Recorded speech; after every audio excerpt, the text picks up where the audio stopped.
పార్వతీపురం మన్యం జిల్లాలో విద్యార్థులు విద్యను అభ్యసించాలంటే ప్రాణాలను గుప్పిట్లో పెట్టుకొని నాగావళి నది దాటవలసినటువంటి అవసరం అయితే ఎంతైనా కనిపిస్తూ ఉన్నది. ఈరోజు చూస్తే వర్షాలు కురవడంతో నాగావళి ఉధృతంగా ప్రవహిస్తూ ఉన్నది.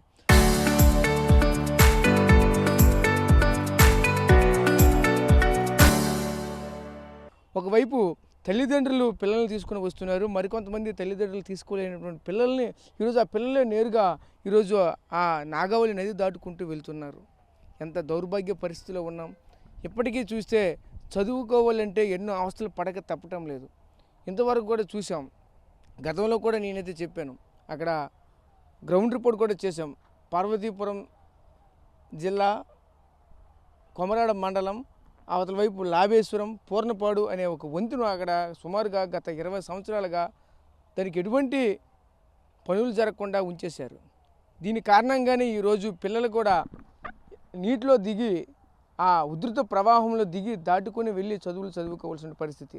ఇక్కడ దౌర్భాగ్య పరిస్థితి ఏంటంటే, ఒక మండలాన్ని రెండుగా విభజిస్తుంది ఆ నాగావళి నది. ఒకవైపు సుమారుగా 10,000 మంది పైచిలకు జనాభా కలిగినటువంటి గ్రామాలు ఒకవైపు ఉన్నాయి. ఒకవైపు మండల కేంద్రం మరొక వైపు అయితే ఉంది. ఆ మండల కేంద్రానికి ఏ అవసరానికి రావాలన్నా సరే ఈ అవస్థలు పడక తప్పటం లేదు. ఆ ప్రజలకి అదే పరిస్థితి. అక్కడ ప్రస్తుతం ఇప్పుడు విద్యను అభ్యసిస్తున్న పిల్లలు కూడా ఈరోజు చూసాం ఎంత దౌర్భాగ్యపడి చూడొచ్చు. ఆ వీడియోలో ఉన్నటువంటి ఆ పిల్లలు ఆ ప్రాణాలను గుప్పిట్లో పెట్టుకుని అక్కడ ఉన్నటువంటి నాగావళి నదిని దాటినటువంటి పరిస్థితులు అయితే కనిపిస్తూ ఉన్నాయి.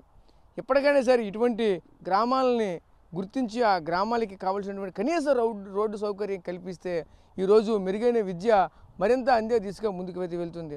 ఎందుకు ఈరోజు గిరిజన గ్రామాలంటే ప్రభుత్వాలకు అంత చిన్న చూపు అర్థం కావటం లేదు, కానీ సుమారుగా 20 సంవత్సరాలు అయితే జరుగుతూ ఉంది. ఇప్పటికీ కూడా బ్రిడ్జిలు అలానే ఉండిపోయాయి.